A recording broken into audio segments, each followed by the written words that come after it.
अऊज़ु बिल्लाहि मिनश्शैतानिर्रजीम बिस्मिल्लाहिर्रहमानिर्रहीम वस्सलातु वस्सलामु अलैका या रसूलल्लाह व अला आलिका व अस्हाबिका या शफ़ीअना यौमल जज़ा।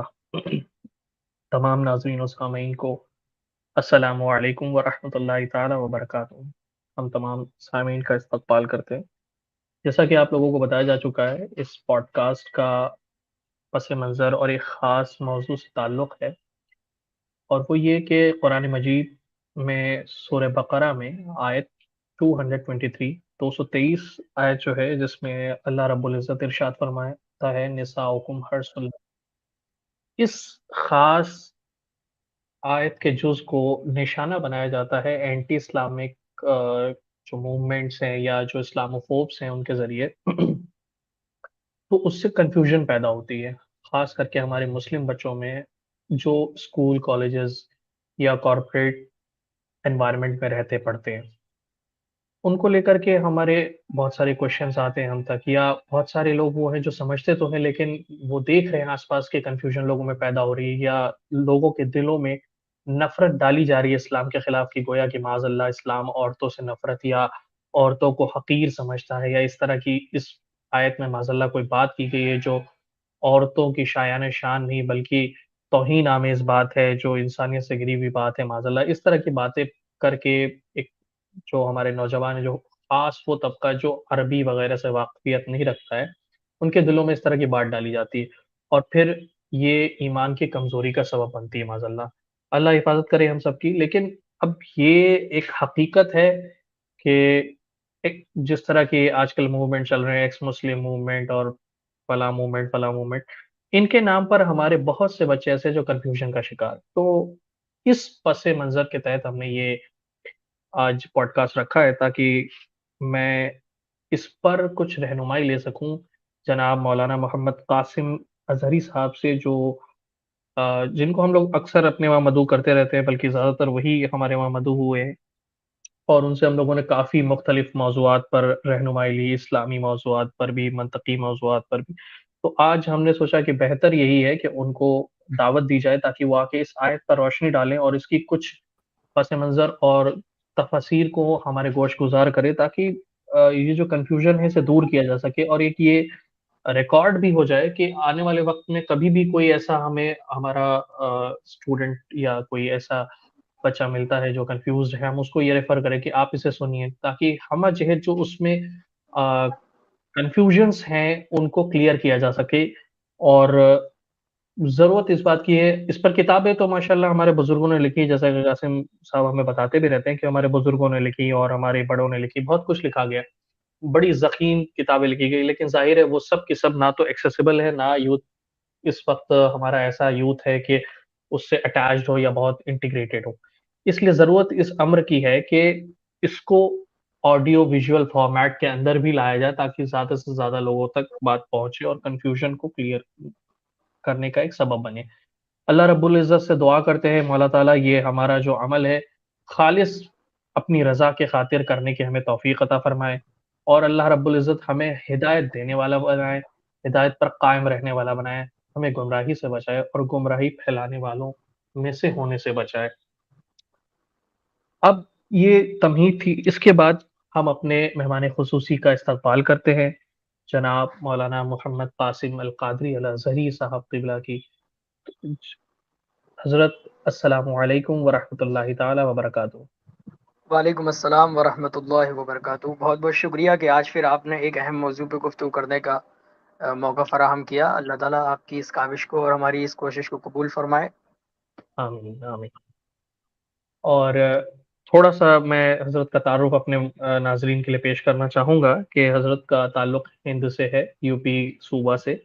स्टेट यूपी में रहते हैं हज़रत और जामिया अहसनुल बरक़ात महरार शरीफ से फ़ारिग़ हैं और अल्हम्दुलिल्लाह इस वक़्त जामिया अल-अज़हर मिस्र में तक़ाबुल अदयान, मंतिक़, फ़लसफ़ा और इस तरह के सब्जेक्ट्स की स्टडी कर रहे हैं। तक़ाबुल अदयान कंपैरेटिव रिलिजन, फ़लसफ़ा, फ़िलॉसफ़ी, मंतिक़, लॉजिक वग़ैरह की स्टडी कर रहे हैं माशाअल्लाह और वहाँ पे बड़े एक से एक अज़ीम असातिज़ा से आप ये सब्जेक्ट सीख रहे हैं और इसलिए आप बहुत बेहतर लगते हैं मुझे इन मौज़ूआत पर गुफ्तगू करने के लिए। अगरचे हमारे दूसरे उलमा हैं लेकिन उनका वक़्त मुझको नहीं मिल पाता है। आप अपना वक़्त इनायत फरमाते हैं, इसके लिए बहुत-बहुत शुक्रिया। आपका इस्तकबाल है हमारे इस पॉडकास्ट में। आप सबका बहुत-बहुत शुक्रिया, जो इस्लाम के दिफ़ाई पहलुओं पे हमें खिदमत करने का मौका मिलता है। अल्लाह ताला आप सबको सलामत रखे। आमीन, आमीन। अच्छा हज़रत, जैसे मैंने अभी बताया, शायद आप तक बात गई होगी, मैं फिर आपसे अर्ज़ कर दूँ, जो सूरह बक़रा है उसमें आयत नंबर 223, जिसमें अल्लाह रब्बुल इज़्ज़त ने फ़रमाया है कि तुम्हारी बीवियाँ तुम्हारे लिए खेतियों की मानिंद हैं या खेतियाँ हैं, या इस तरह के जो मफ़हूम है उसमें, तो इनको लेकर के हमारे बच्चों में जो एतराज़ात खड़े किए जा रहे हैं, मैं वो कुछ आप तक बताना चाहूँगा, जो मैंने भी महसूस किया अपनी यूनिवर्सिटी में। फॉर एग्ज़ाम्पल, ख़ास करके ये बच्चियों के अंदर डाला जाता है, क्योंकि एक तो वो सिन्फ़ नाज़ुक हमारी बच्चियाँ, वो अमान मियाँ फरमाते हैं कि सिन्फ़ नाज़ुक है हमारी बच्चियाँ। और उनका जो दिल होता है वो भी बड़ा नाज़ुक होता है, जज़्बाती होती है। उनको लगता है कि माज़अल्लाह उनके साथ कोई हक़ीराना या तौहीन आमेज़ इसमें लहज़ा इस्तेमाल किया गया माज़अल्लाह, और वो जो दीन और ईमान से बहुत ज़्यादा करीब नहीं है, या अंग्रेज़ी कल्चर से बहुत करीब हो, उनको ये हर्टिंग फ़ील होता है। तो मैं चाहूँगा कि इस आयत को ज़रा आप तिलावत फ़रमाएँ और इसकी कुछ तफ़सीर मुख़्तसर बयान फ़रमाएँ कि असल में इसमें है क्या? जो ये मुल्हिदीन क्लेम कर रहे हैं, वो है भी इसमें या नहीं है? ये बहुत अच्छा टॉपिक है माशाअल्लाह। और मैं देखता हूँ कि जितने भी लोग इस्लाम पर मिसोजिनिस्टिक रिलीजन होने का एतराज़ करते हैं या एलिगेशन लगाते हैं, तो उनकी ज़ुबान पर सबसे पहले यही आयत रहती है। और वो जी, इस जी। आयत को ऐसा तोड़-मरोड़ के पेश करते हैं और वो ये कहते हैं कि इसमें औरत को डिफ़ेम किया गया है। औरत की जो है हाँ जी। बेइज़्ज़ती की गई है, औरत को जो है जी, जी। इसमें नीचा दिखाया गया है, बल्कि उसे टूल ऑफ सेक्सुअल इंटरकोर्स करार दिया गया है, जो कि बिल्कुल झूठ है। और ये हुँ, एतराज़ वही करेगा जिसे कुरान के उसूल की बलागत की हवा भी ना लगी हो। और जबकि इंशाअल्लाह मैं हुँ, इसी आयत से साबित करूँगा कि ये आयत औरत को डिफ़ेम करने के लिए नहीं, बल्कि औरत की शान बयान करने के लिए है। बेशक। अब ये जो आयत है, ये जो आयत है, ये सूरह बक़रा की आयत जी, नंबर 223 है। 223। जी, 223 है। ये जी, मैं स्क्रीन पर ला देता हूँ। जी, आप ये रही नेविगेट कर स्क्रीन पर। दीजिए। जी, जी, नेविगेट कर दीजिए। जी,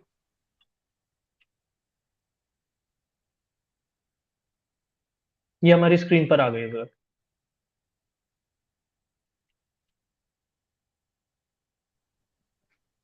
जी, मैं ये अर्ज़ कर रहा था कि अगर इस आयत को ढंग से अगर कोई समझता है, तो फिर जी, ये आयत औरत के लिए डिफेमेशन साबित नहीं होगी, बल्कि औरत के लिए एक शान और डिग्निटी वाली आयत होगी ये। कैसे होगी? वन बाय वन हम जो है क्लियर।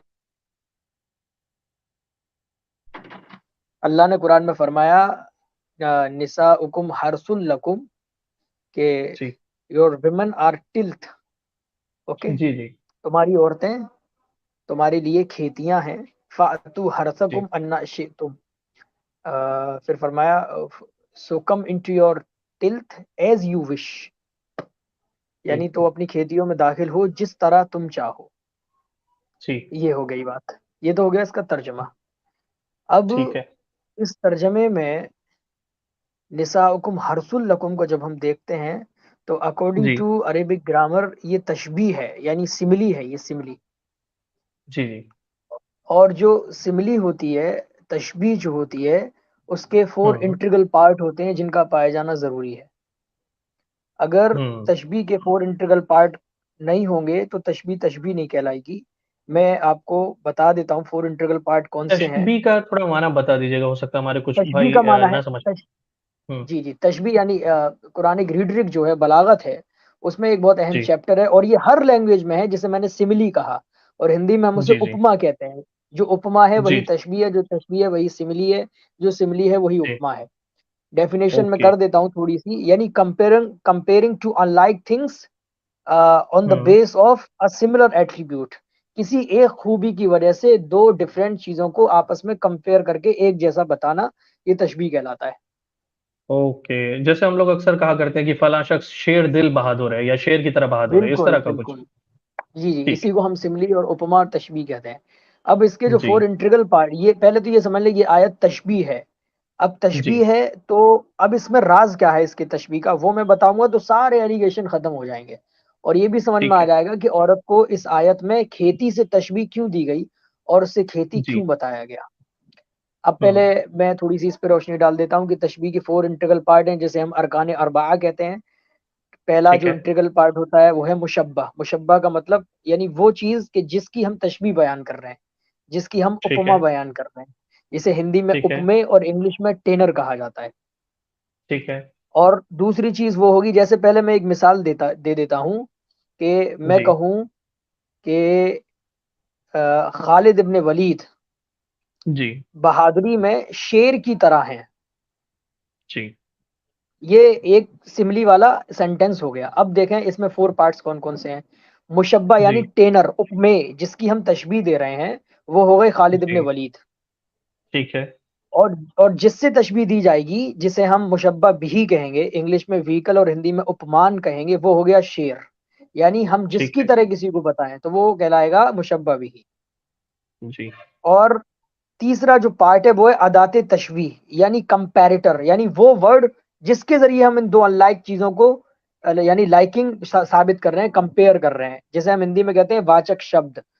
तो मैंने कहा हम्म। कि खालिद इब्न वलीद शेर की तरह, तो वो जो तरह जो वर्ड है वो अदाते तशबीह हम्म। यानी कंपैरेटर और वाचक शब्द कहलाएगा।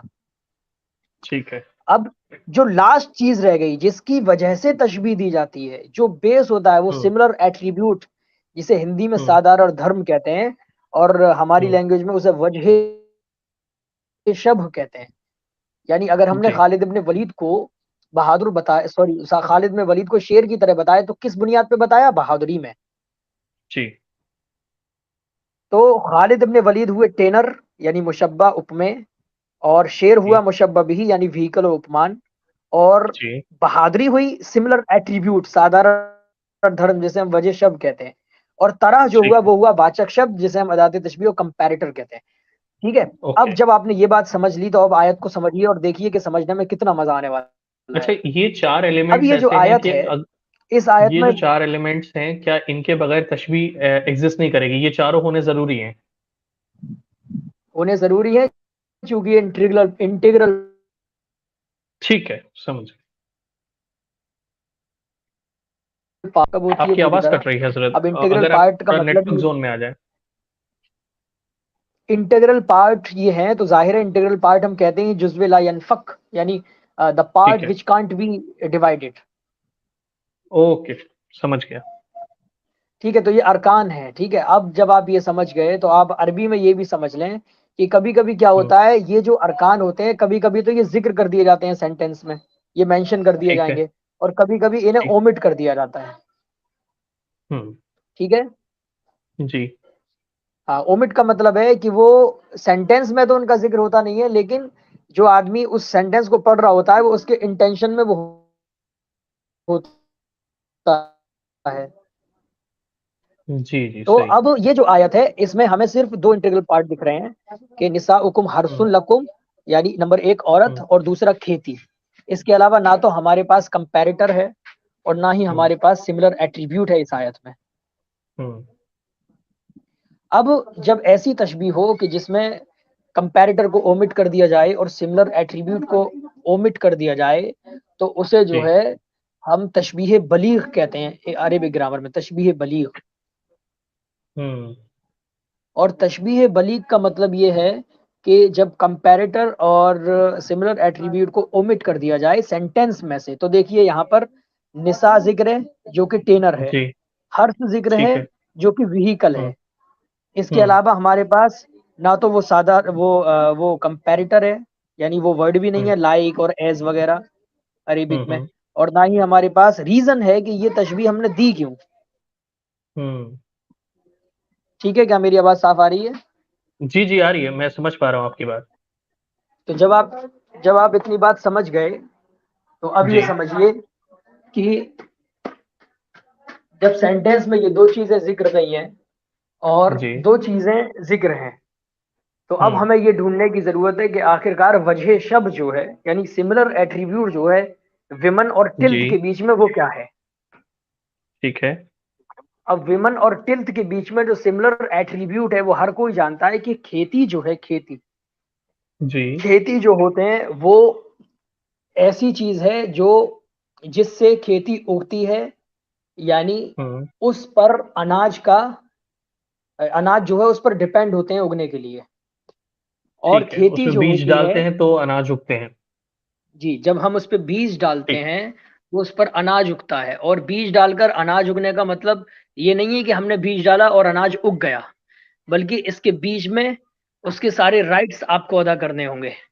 यानी अगर आपने ये खेती को, बहुत अहम नुक्ता आपने इस तरफ मेरी तवज्जो दिलाई है, ये बहुत इंपॉर्टेंट जी, पॉइंट है। अब ज़ाहिर है ना, तशबीह हम जब बयान कर रहे हैं कि सिमिलैरिटी है निसा और हर्ष के बीच में, जी। यानी there is similarity between women and tilth, तो उस जी। सिमिलैरिटी को समझना ज़रूरी है। सिमिलर एट्रीब्यूट क्या है? प्रॉब्लम यही तो होती है कि सिमिली वाले जी। सेंटेंस में कोई सिमिलर एट्रीब्यूट को समझे बगैर इस पे ऐतराज़ कर रहा है, तो इसका साफ हम्म। मतलब है वो अपनी जहालत की बुनियाद पे ऐसा कर रहा है। इसमें कुरान का कोई दोष नहीं है।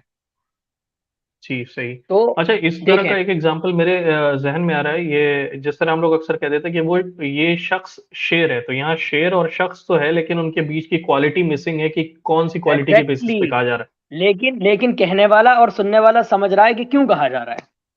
ओके, तो ये जो अरेबिक को समझने वाले होंगे, वो समझ जाएँगे इस सेंटेंस की जो सिमिली लेवल है, वो कौन-सी लेवल की है, बलागत कितनी हाई क्लास की है। जी, जी, जी। तो अब मैं अपनी ठीक है, बात पूरी कर माशाल्लाह। देता हूँ, वो ये कि जी, जी। इसमें जो सिमिलर एट्रीब्यूट है, जी। वो ये है कि अगर आपने खेती में बीज डाल दिया, तो बीज हुँ। डालते ही एकदम हमें फसल हासिल नहीं होती, बल्कि बीज डालने के लिए हमें खेती का पूरा ख्याल रखना पड़ता है। उसमें वक्त-वक्त जी। पे पानी लगाना पड़ता है, ज़मीन के जी। कीड़ों की दवा डालनी पड़ती है, बाहर के जी। बड़े-बड़े जानवर अपने पैरों से उस खेती को रौंदें, उसके लिए उसे तारों वगैरह से घेर के उसकी हिफाज़त की जाती है। वक्त-वक्त पे ठीक है। अच्छी से अच्छी खाद उसमें लगाई जाती है, वक्त-वक्त पे पानी, हर चीज़ डाली जाती है।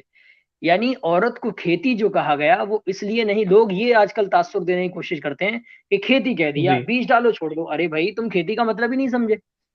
खेती कहा बल्कि ही इसलिए कि यहाँ अगर तो बीवी जो, किसान हुआ करते थे, वो अपने पेड़ों से मोहब्बत भी बहुत करते थे अपनी खेती से, और अब उनके साथ वक़्त बिताते थे अपने खेतों में बैठ के। खाना-पीना जी, साथ में जी, होता था उनका भाई, कि मुझे याद आ रहा है इस अब तो, मैं आयत को वक़्त बिताता था अपने नाना के साथ, खेतों पे ही। इस आयत को इस आयत को वही समझेगा कि जो यकीनन खेती करने वाला हो, या फिर जिसने खेती और जी। बागों से, बगीचों से थोड़ा बहुत ताल्लुक रखा हो। ओके। अब जिसकी अच्छा, इसको ज़िंदगी इस तरह में, दिया जाता है गोया कि खेत बस ओन किया जाता है, बाकी तो कोई और उसमें क्वालिटी है नहीं खेत में, तो उसको इस तरह का तासुर देने की कोशिश की जाती है। नहीं, इन लोगों से कहिए, अगर खेत को जब हम बीज को सो कर देते हैं, तो क्या मतलब सो जी। के फौरन बाद हमारे लिए हार्वेस्टिंग का मौका आ जाता है? नहीं, उसके बीच में बहुत सारे जी। मरहले पूरे करने होते हैं, पूरी जो हिफाज़त जी। करनी होती है। तो अब मैं अपनी बात को कंप्लीट कर चुका हूँ, तो निचोड़ ये मैं पेश करता हूँ कि औरत को खेती इसलिए कहा गया, जिस तरह खेती जी। पर इंसान की खुराक जी। जी। डिपेंड है, इसी तरह नस्ल इंसानी का वजूद एक औरत पे डिपेंड है।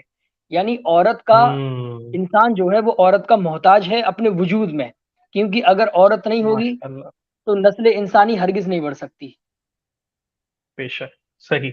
अब आप बताइए, इस आयत में अल्लाह ताला ने औरत को नस्ल इंसानी के वजूद का सबब बताया। अब आप बताइए, ये आयत में औरत की को डिफेम किया गया है, औरत की शान बयान की गई है?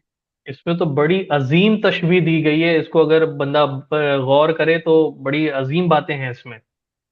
अब यही नहीं समझ में आता इन लोगों के। अब ये तशबीह बली है, और मैं आपको एक और बात बता देता हूँ कि अरेबिक जी। में तशबीह के जितने भी टाइप्स हैं, उनमें तशबीह बलीग सबसे ज़बरदस्त तशबीह मानी जाती है। ओह! माशाअल्लाह। तो ये तो जो अरेबिक डायलेक्ट और अरेबिक लिटरेचर से ताल्लुक़ रखते होंगे, वो समझ सकते हैं इसको? नहीं, नहीं, बिल्कुल नहीं। जिसने ढंग से फिगर ऑफ स्पीच इंग्लिश में पढ़े होंगे, या फिर हिंदी व्याकरण में उपमा अलंकार पढ़ा होगा, वो भी समझ जाएगा। लेकिन जिसने पढ़ा ही कुछ नहीं है, उसे आप नहीं समझा सकते। हुँ। सही। हाँ, तो अब जहालत का तो कोई इलाज नहीं है, वो तो ख़ैर मैंने अभी हर आपसे लैंग्वेज क्या में है। कहा? मैंने जी। कहा ये इंग्लिश ग्रामर में भी है, हिंदी ग्रामर में भी हुँ। है, और हर ग्रामर में पाया जाता है। अब जिस शख्स का हुँ। मैंने पहले ही कहा था source of knowledge anti Islamic hmm. Blogs and sites हैं, तो उसे क्या मालूम ये हुँ। पढ़े लिखे वाली चीज़ें होती क्या हैं? बिल्कुल सही। अच्छा, इसमें मेरा अच्छा, एक सवाल होगा आपसे, अगर आपकी जी, बात जी। कंप्लीट हो गई है। Let me complete for some हाँ, हाँ, मिनट्स। पहले आप कंप्लीट कर लें, फिर मैं एक सवाल रखूँगा इस इंशाल्लाह। पर अब इस पर जो है, जो मैंने ये कहा, अब ये लोग ये भी कह सकते हैं, अरे भाई, ये तो तुमने अपनी तरफ से इंटरप्रेट कर लिया, तुम्हारे बुजुर्गों ने लिखा जी, है कहीं सवाल यही था। अपने स्कॉलर? मेरा यही सवाल था अच्छा, आपसे। अच्छा। हाँ, पहले तो मैं रीज़न बता देता हूँ। पहले तो हमने ये जी। बताया, देखें इसमें कई ऐतराज़ हैं। एक तो ऐतराज़ ये हुआ कि औरत को डिफ़ेम किया गया और उसे जो है खाली हुँ। यानी बीज बोने की कही गई, तो ये तो रिफ्यूट हो गया। कि क्यों कहा गया, ये पूरी शान बयान हुई। अब है ये आई क्यों थी आयत, ये तो हो गया ठीक। निसाउकुम हरसुल लकुम, इस वाले पार्ट पे हमने जो एतराज था उसे खत्म कर दिया। अब आते हैं ठीक सेकंड है। पार्ट पे, फातू हरसकुम अन्ना शिअतुम, तो तुम अपनी हम्म। खेती में जिस तरह चाहो दाखिल हो जाओ। इसका सही तर्जमा क्या है, जिस तरह चाहो, यानी as you wish, as you like, जी। यानी in the way you like. अब इसका ठीक तर्जमा है। ये करना कि जहां से भी दाखिल हो सको दाखिल हो जाओ, ये तर्जमा गलत है, और इसकी हम तफसील अपने पिछले पॉडकास्ट में पेश कर चुके हैं, जब हमने बताया था कि किस तरह अल्फाज को तोड़ा मरोड़ कर एतराज किया जाता है। जी। तो इसका तर्जमा ये है कि जिस तरह चाहो अपनी खेती में दाखिल हो जाओ, यानी मतलब ये है कि ये आयत नाजिल जब हुई थी तो यहूदियों के जी। एक ऐसे क्लेम को रिफ्यूट करने के लिए नाजिल हुई थी, जो उस दौर में हम्म। इनका ये क्लेम अक्ल के भी खिलाफ था और मेडिकल साइंस के भी खिलाफ था। यानी सही। यहूदियों के दौर में ये बात मशहूर थी, तमाम मुफस्सिरीन ने ये बात लिखी है। वो ये कहते हैं कि अर्रजुल अल्लज़ी याती इम्राअतहु मिन दुबुरिहा फयकूनुल वलद अहवल, यानी जो कोई भी शख्स अपनी बीवी से जी। पीछे की डायरेक्शन से अगर मुबाशरत जी। करता है, डायरेक्शन पीछे की जगह तो एक ही होगी, क्योंकि जब खेती कहा गया बीवी को, तो खेती जो हाँ। होती है उससे फसल उगती है, तो जाहिर है कि मुबाशरत वहीं की जाएगी जहां से फसल उगने का ऑप्शन हो। बिल्कुल सही। तो फिर तो फिर प्लेस ऑफ मुबाशरत एक ही है, उसे दूसरी तरफ ले जाना ये जहालत है, जो खेती का मतलब ही नहीं समझा, क्योंकि सेकंड जगह पर ठीक। प्लेस ऑफ हार्वेस्टिंग है ही नहीं। हम्म। तो अब ये ठीक है। कहा, जब जब वो ये कहते थे कि यहूदियों का ये दावा था कि जो कोई भी अपनी बीवी से पीछे की डायरेक्शन में जाकर हम्म। मुबाशरत करता है, तो जो औलाद पैदा होगी वो कानी पैदा होगी, उसकी एक आंख खराब होगी, ये उनका दावा था। तो हजरत उमर रदी अल्लाह ताला अन्हु ने जो है ये अपनी बीबी के साथ इस तरह उनका हक अदा किया। तो जब उन्होंने यहूदियों हम्म। की ये बातें सुनी, तो वो आका अलैहिस्सलाम की बारगाह में आए और सवाल किया, या रसूलुल्लाह ऐसे ऐसे मुझसे हुआ है, और लोग कह रहे हैं कि अगर तुमने ऐसा किया है तो औलाद जो है इस तरह होगी। तब ये आयत हम्म। नाजिल हुई और मुसलमानों को इस बहुत बड़ी मेडिकेटेड प्रॉब्लम जो उस वक्त में मिस आम कर दी गई थी, इन्फॉर्मेशन, क्योंकि मेडिकल मिस जी जी इन्फॉर्मेशन। जी जी मेडिकल मिस इन्फॉर्मेशन को आम किया गया था, उसे रिफ्यूट कर दिया इस्लाम ने, और ये कहा कि नहीं, चाहे आपकी डायरेक्शन साइड में हो, चाहे फ्रंट हो, हम्म। चाहे बैक हो, जब हम्म। तक मौज़े हर्स जो है, यानी द प्लेस ऑफ जी। हार्वेस्टिंग है, वहीं पे आप मुबाशरत कर रहे हैं, तो डायरेक्शन से कोई फर्क पड़ने वाला नहीं है औलाद पे। तो ये इस आयत में तो एक मेडिकल थ्योरी भी क्लियर हो गई, जो मेडिकल मिस बल्कि इन्फॉर्मेशन साथ थी ही साथ इस्लाम ने अगर तो। देखा जाए तो ये आजादी की तरफ भी इशारा है कि भाई शौहर बीवी किस तरह से अपनी मोहब्बत करना चाहते हैं, इसमें जो रेस्ट्रिक्शंस थी यहूदियों की तरफ से उसे खत्म किया गया ये तो। एग्जैक्टली ये आजादी है, ये आजादी इन्हें नहीं दिखाई देती, इन्हें वो आजादी दिखाई देती है जो इनके मतलब की हो। ये आयत देखिए किस तरह आजादी पे दलील दे रही है, मेडिकल साइंस पे दलील दे रही है, और औरत की हम्म। डिग्निटी पर जो है दलील दे रही है। ये सारी चीजें बहरहाल नहीं दिखेंगी। तो ये दोनों पॉइंट हमने क्लियर किए। अब जी। मैं इतना और बता देता हूँ, जी। जो जी। मैंने रीजन बताया है इस पर मैं कुछ मुफस्सिरीन के हवाले दे देता हूँ। शेख जी। तंतावी की तफसीरुल वसीत है। शेख तंतावी प्रीवियस सॉरी फॉर्मर शेख उल अजहर थे, फॉर्मर जी। Grand sheikh of Azhar. उनकी तफसीर है तफसीरुल वसीत, बड़ी मशहूर तफसीर है, और इतनी जी। प्यारी तफसीर है कि मैं इसे अक्सर अपने मुताले में रखता हूँ। तो उन्होंने जो है जी। बड़ी प्यारी बात कही है।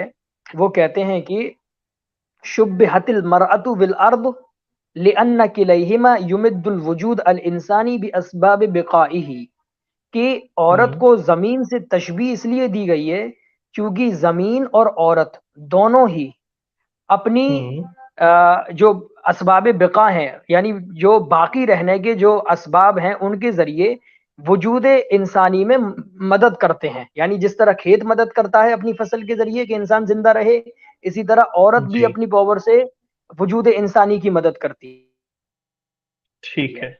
फिर शेख तंताबी आगे कह रहे हैं कि फज़ौजतु तुमिद्दुहु बि अनासिर तकवीनिही वल अर्दु तुमिद्दुहु बि असबाब हयातिही, यानी जो बीवी है वो मदद किस तरह करती है, वो करती है यानी एलिमेंट्स ऑफ क्रिएशन के जरिए। और जी। जमीन नस्ल इंसानी की किस तरह मदद करता है, कैसे करती है, तो जमीन मदद करती ही, यानी the elements of his life, यानी उसकी जिंदगी की जो खाने पीने की चीज होती हैं, असबाब होती हैं, जमीन उसमें हम्म। नस्ल इंसानी की मदद करती है। अब आप बताएं में कुरान ये कहता है कि नस्ले इंसानी की मदद करने वाली है औरत, कि नस्ले इंसानी अपने वजूद में औरत की मोहताज है। तो ये औरत को डिफेम किया जा रहा है या उसकी शान बयान की जा रही है? यहाँ तो उसकी शान और तारीफ बयान हो रही है कि नस्ल इंसानी उस पर मौकूफ है।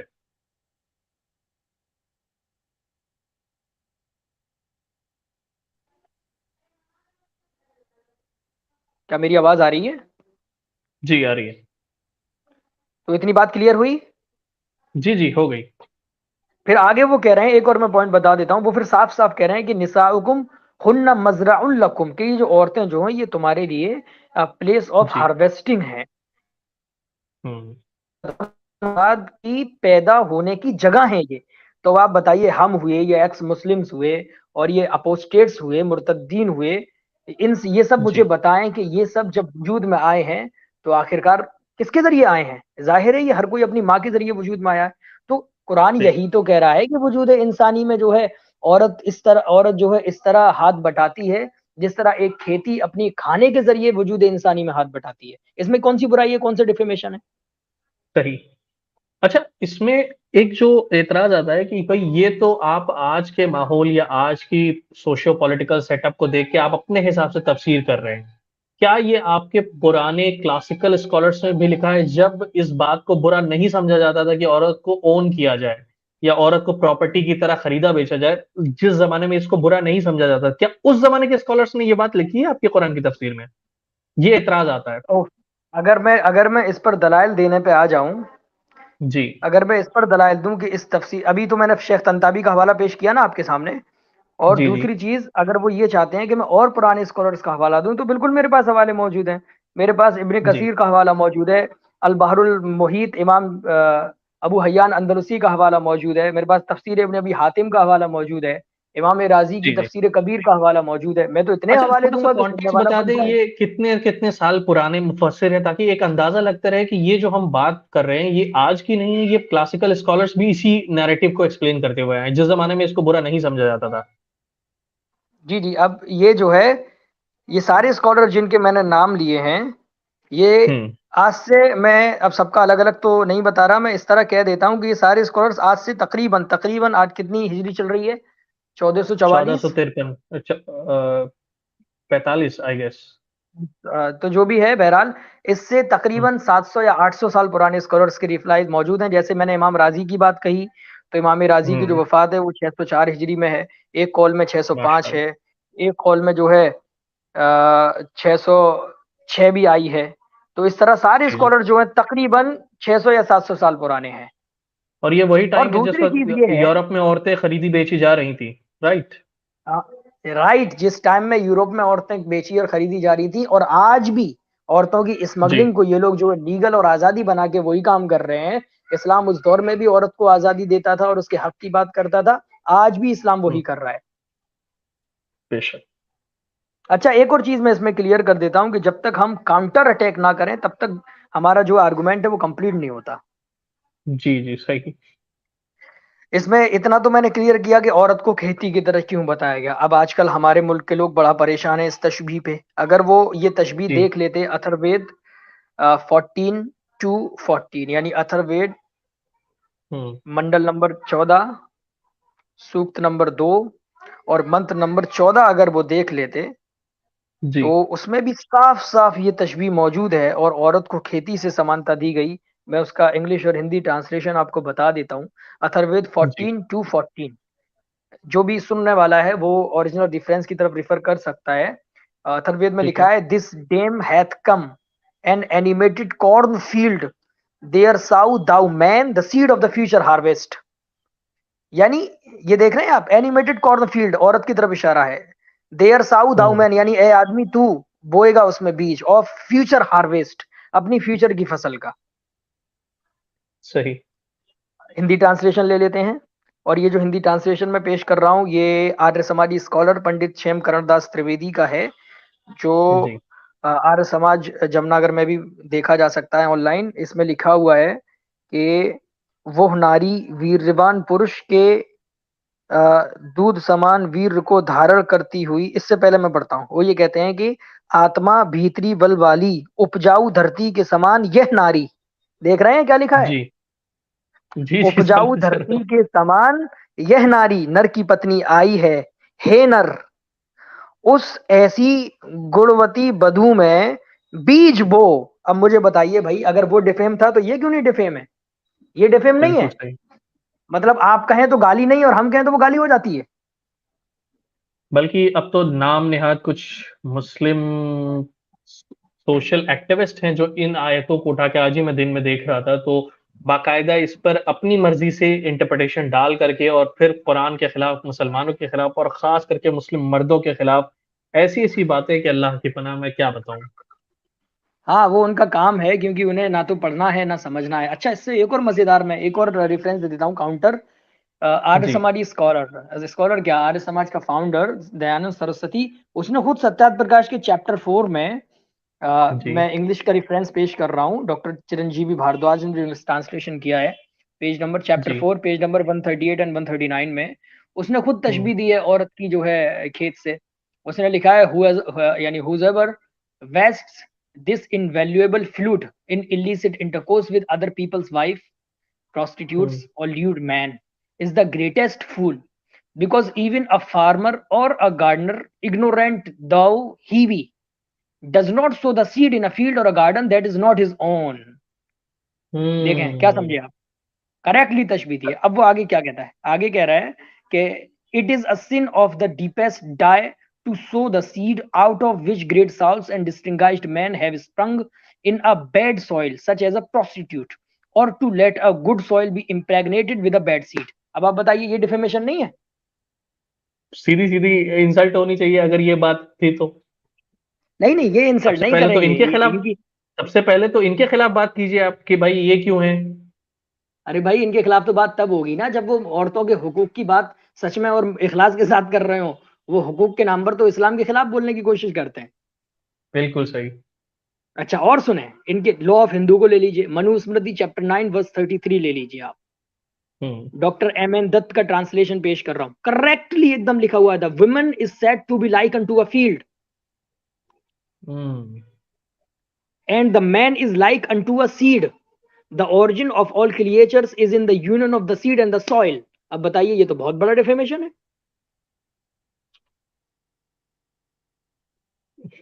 आर यू ये लिसनिंग? तो बात सही। जी जी, बिल्कुल सही। मुझे तो हैरत है कि जब आपके घर शीशे के हैं और आप दूसरों के घर पे पत्थर फेंक रहे हैं, ये किस तरह की अक्ल है भाई। यानी इसमें देखें, मनुस्मृति का जो मैंने रेफरेंस दिया है आपको, चैप्टर 9 वर्स 33, साफ साफ लिखा हुआ है, क्षेत्र भूता स्मृता नारी बीज भूता स्मृता पुमान क्षेत्र बीज समायोगात संभवा सर्मदेहि नाम। यानी the women has been declare to be like the soil and the man has been declare to be like the seed, and the production of all corporeal being proceeds from the union of the soil and the seed. ये भी तो defamation हुआ, ये defamation नहीं है, ये शान बयान की जा ये रही तो है। अच्छा, एक और हवाला मैं दे देता हूं इसी मनुस्मृति जी का। जी जी। यानी ये जो मनुस्मृति है, इसका चैप्टर 9 वर्स 51 टू 53, इसमें भी ये बात लिखी हुई है कि thus man who have no marital property in women but so hmm there seed in the soil of others benefit the owner of the women, but the giver of the seed reaps no advantage. If no agreement with respect to the crop has been made between the owner of the field and the owner of the seed, the benefit clearly belongs to the owner of the field. The receptacle is more important than the seed, but if by a special contract a field is made over to another for sowing, then the owner of the seed and the owner of the soil are both considered in this word as shares of the crop। बताइए, यहाँ तो सीधा ये सीधा defamation नहीं ownership है? और एक दूसरे को लेन देन की बात हो रही है, और क्या कहा जाए। और आपने एक चीज पर गौर किया, जब हम ये कहते हैं कि इस्लाम में निकाह एक कॉन्ट्रैक्ट है, तो लोगों को हम्म परेशानी हो जाती है, जबकि इसमें साफ साफ लिखा है but if by a special contract. Hmm. साफ अच्छा, साफ ये बात उनके है। वहां ये ओनरशिप, ये जो वाइफ है उसको हस्बैंड ओन करता है, हमारे वहाँ वाइफ को हस्बैंड ओन नहीं करता है। एक एक कॉन्ट्रैक्ट में है जिसके अपने टर्म्स एंड कंडीशंस हैं, लेकिन कोई जी किसी को ओन एग्जैक्टली। नहीं करता है। हाँ, ये अब वही तो, ये डिफेम कर रहे हैं, लेकिन अपना सब छुपा के रखे हुए हैं, और हम शान बयान कर रहे हैं, तो हमारे ऊपर डिफेम का टैग लगा के बदनाम किया जा रहा है। अच्छा, मनुस्मृति का मैं एक और आपको हवाला दे देता हूँ, मनुस्मृति चैप्टर हम्म, 10 वर्स 69 में, उसमें लिखा है, एज जी good seed springing up in good soil turns out perfectly well, Even so, the son of an Aryan by an Aryan woman is worthy of all the sacraments. Allahu Akbar. और these people have the audacity to call out Islamic verses ji literally. जी, यही तो, वही तो मैं कहता हूँ कि पर्दे के पीछे बहुत कुछ है। अच्छा, ये तो हुई मनुस्मृति की बात। इससे पहले हम अथर्ववेद का हवाला दे चुके, और एक और बात मैं बता रहा हूँ, मैंने सिर्फ अथर्ववेद जी। का एक हवाला दिया है। मेरे पास मोर देन 5 और 6 वर्सेज हैं वेदों की, जिसमें औरत को अल्लाह तशबीह दी गई है खेत से और जो है फील्ड से वगैरह वगैरह। ये अपने टाइम बचाने के लिए अल्लाह मैंने सिर्फ एक हवाला दिया है, मनुस्मृति की ये 3 हवाले दिए। अब आइए नारद स्मृति पे आते हैं। जी। नारद स्मृति चैप्टर 12 वर्स 19 पे भी ये लिखा हुआ है, women have been created for the sake of propagation, the wife being the field and the husband the giver of the seed. The field must be given to him who has seed, he who has no seed is unworthy to possess the field. इसे क्या कहेंगे? अल्लाह अकबर। ये सीधी सीधी, ये तो मतलब क्या कहा जाए, ये नस्ले औरत पर तो पूरी इंसल्टिंग स्टेटमेंट है कि भाई आप ओनर और फील्ड इसको दे दीजिए उसको दे दीजिए। ये किस तरह की बात है भाई? अब यही तो मेरे समझ में नहीं आता कि जो काम आप करते हैं तो वही नेकी बन जाता है, और वही काम हम करते हैं तो भाई वो सजा, वो गुनाह कैसे बन जाता है?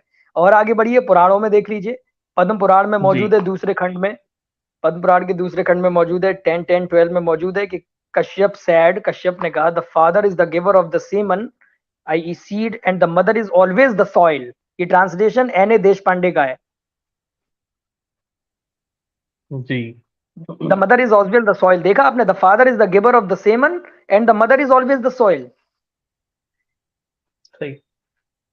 अब आइए द यानी शास्त्रों में देख लेते हैं, इनके वशिष्ठ जी। धर्मशास्त्र 17:9 में साफ साफ मौजूद है, carefully watch the procreation of your offspring lest strangers sow seed on your soil, lest strangers sow seed on your soil. देखें, साफ साफ इसकी तशबीह दी गई। फिर इसके बाद जी देखिए, बिल्कुल। अपस्तम धर्मशास्त्र को देख लीजिए आप। जी। प्रश्न सेकंड पताल 6 खंड 13 वर्स 7 में भी ये पूरी तशबीह मौजूद है। मैं जाने कितने हवाले दे सकता हूँ। आइए महाभारत पे आ जाते हैं। महाभारत जी। शांति पर्व चैप्टर 13 वर्स 49 में देख लीजिए आप। इसके अलावा महाभारत आदि पर्व चैप्टर 1 वर्स 120 में देख, सारे रेफरेंसेस हैं जिसमें औरत को ये तशबीह दे रहे हैं, वो डिफेमेशन नहीं है। हम अगर औरत की शान बयान करते हैं वो डिफेमेशन हो जाता है।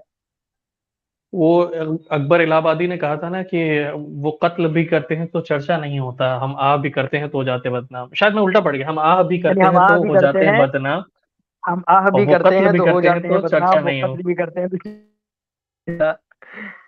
अच्छा, एक और चीज, एक ये। और एलिगेशन है इस पे, वो भी क्लियर कर देते हैं, फिर मैं समझता हूँ हमारा ये पॉडकास्ट कंप्लीट हो जाएगा। बाद जी। में क्वेश्चंस ले लीजिएगा। वो ये कि अब इसमें ये जो आयत है कुरान की, ये जो वर्स है, ये एक ऑप्शन है, इसमें वल्गरिटी का जिक्र है, हम्म। यानी इसमें ऑप्शनिटी है, ये भी कहते हैं। हम्म। ये ऑप्शन, आपकी आवाज कुछ कट रही कैसे हुई? ये कहा गया, जो इस आयत में कोई भी चीज ऐसी नहीं है जिसे हम ऑब्सैनिटी या वल्गरिटी से ताबीर करें, बल्कि इस आयत में इनडायरेक्टली सब कुछ कहा गया है। डायरेक्टली खोल खोल के थोड़ी कहा गया कि ऐसे करना है, वैसे करना है, ये नहीं करना है, वो नहीं करना है। बल्कि इसमें तशबीह और किनाया बहुत खूबसूरती से इस्तेमाल किया गया है, इसमें तो ऐसी क्या बात है भाई? वो भी बल्कि है, ये तो बच्चों को भी वो पढ़ाया भी जा है कि सकता है कि उसमें बेटा you ye, should ye be prepared for your wife because she is going to be the stem of your children. ये तो पढ़ाई भी जा सकती है इस तरह से, क्योंकि इसकी जो ये तो तशबीहात है वो तो कॉमन चीज है। खूबसूरत है। अभी because because lack of the time मैं आपको इंग्लिश लिटरेचर और हिंदी लिटरेचर के हवाले नहीं दे रहा हूँ कि कितने कितने ऑथर्स ने इंग्लिश के और उर्दू के और हिंदी के ये तशबीह इस्तेमाल की जी है जी। अपनी राइटिंग्स में। बहुत सारे मौजूद हैं, ठीक लेकिन है। ये मसला इसका नहीं है कि आप जो है औरत को प्रोटेक्ट करना चाह रहे हैं, या फिर औरत के खिलाफ जो एंटी चीजें हैं उन्हें गलत करना, ये मसला इसका है ही नहीं। ये मैं पहले ही कह चुका जी। हूँ कि इस्लाम की हर अच्छी चीज को भी बुरा बना के पेश करना ये मकसद है। सही। अच्छा, इसमें इस ऑब्जेक्शन के रिफ्यूटेशन में मैं 2-3 रेफरेंस दे देता हूँ। ये आयत कुछ लोगों को ऑप्शन लगती है, जबकि तशबीह आई ही इसलिए है कि सराहतन कोई ऑप्शनिटी या वल्गरिटी का जिक्र ना हो। अब देखें, सही। इसको वो ऑप्शन कह रहे हैं कि जिनकी किताबों का तो ये हाल है। मैं आपको रेफरेंस दे रहा हूँ, यजुर्वेद चैप्टर 19 वर्स 88 उठाइए। मैं जो ट्रांसलेशन पेश कर रहा हूँ इंग्लिश, वो देवी चंद का है, जो आर्य समाजी स्कॉलर हैं। वो अब देखिए हम्म। किस तरह पूरी यानी इंटरकोर्स की पोजीशन बताई गई। वो कह रहे हैं कि यजुर्वेद चैप्टर 19 वर्स 88 में, just as a wife the recipient of semen at the time of cohabitation keeps her head opposite to the head of the husband and her face opposite to that of his, so should both husband and wife perform together their domestic duties. ये तो पूरी position बता दी गई.